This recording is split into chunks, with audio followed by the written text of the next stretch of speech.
Hanging out here with Peter Britten. We had a little bit of rain a few minutes ago here at Land of Legends Raceway, but things have calmed down now, and we're hoping it stays that way for the rest of the night. Right around 20 starts a year for the former Australian Modified champion. He got his first win of the season last night. 14th, the first at Albany Saratoga. Congratulations, Peter. Thank you. Yeah, it's good to get back to victory lane there again. And said before, there's been a lot of people working hard for this, along with me, and it's been a journey, but we got the first one, so hoping that can lead into some more now. 14th the first is one thing. 14th the first with no cautions at Albany Saratoga. That's a good win, isn't it?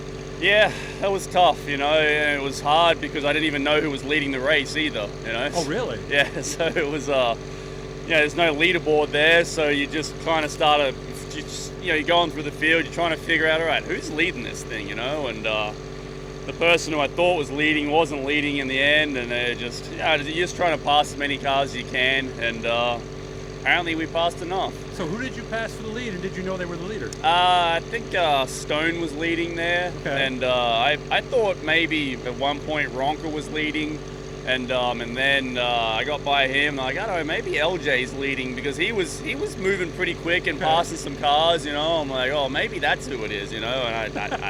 It's hard to know. When did you figure it out? When the checkered flag fell and they called my name over the radio. Yeah. So even the white flag, you didn't notice they were giving you the white? You just saw the white? No, I didn't notice they were giving it to me. No, because LJ was right in front of me, so they were bringing it out, and I just pulled up to the back of him, and I actually was trying really hard to pass him there on the last lap, and the crew guys were like, "What are you doing?" But I didn't. I didn't know, obviously. So. Yeah, I guess I'm surprised I don't hear that story more often. Really, but those boards and those pylons everybody had, they really do help you as a driver, huh? Yeah, I think most places these days have some sort of a leaderboard, yeah. So at least you know who's in the top 5. But yeah, I think Albany, all they have is a lap counter, and even that's kind of hard to see because it's not really in our vision. Right, I guess, right. It's more for the crowd, obviously, but yeah, but the mystery keeps it exciting too. Well, you've had an up and down year. You had a bad wreck and everything, so the win, I'm sure, was validation, or was it? Oh yeah, I mean, it's, it doesn't make up for any of that stuff, right. But it's, with racing in general, you got to roll with the punches, yeah, and I know that sometimes things aren't going to go your way, and that was a very bad start to the season for us, and put us in a hole for sure, but we're able to bounce back and have a strong run in Volusia there, and really, majority of the races we've been pretty strong. Can't draw for, worth a shit basically, because it's even tonight I drew 55 again coming in, so I literally only race I drew a good number was a race I flipped in, so.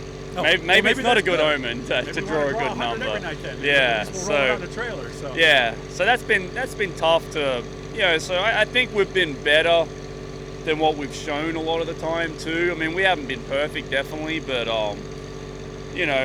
once we start getting into some of the series races where you get to set your own destiny and qualify, and the weekly racing is what it is. You got to learn to come from the back anyway if you're running good. So.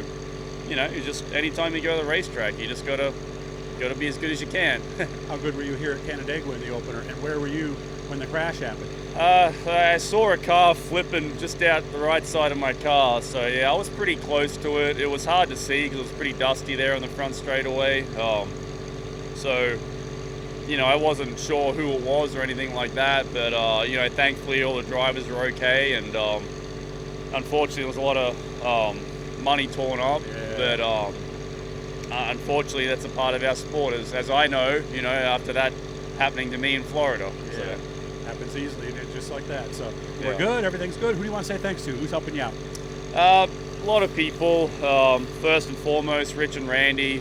Couldn't be doing that, without them. All the support that my parents have given me, to get me to this point as well, and Ryder Racing, Tommy Faxon, Kevin, John, Tom, Doug, all the guys. It's a big team effort. Dylan puts in a lot of work, and I'm sure there's a whole bunch of people that I'm not saying to. Laurie and Shannon, and all the support the other days of the week, right? Yeah, exactly. And it was great when we were here last week, that Michelle and Addison were here too, and even though Addison didn't draw me any good numbers, but that is what it is. And I got a lot of great product support behind me as well, with Sweet Manufacturing, Strange, Willwood, FK rod ends especially.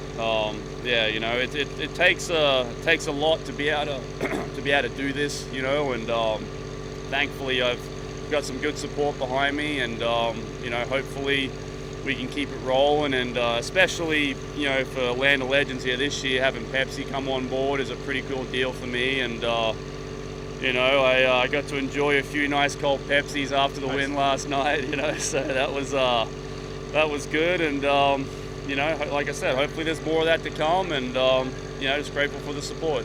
Wish you all the best, man. And again, all that support is what helped him rebound after the tough start in Florida. Hit the little blue E down in the corner there. Subscribe. You let me know every time we're talking to somebody cool like Peter. Maybe I'll see you on the track later. I'll be there. Peter Britten, ready to go. Atlanta Legends, fresh off his first win of the season.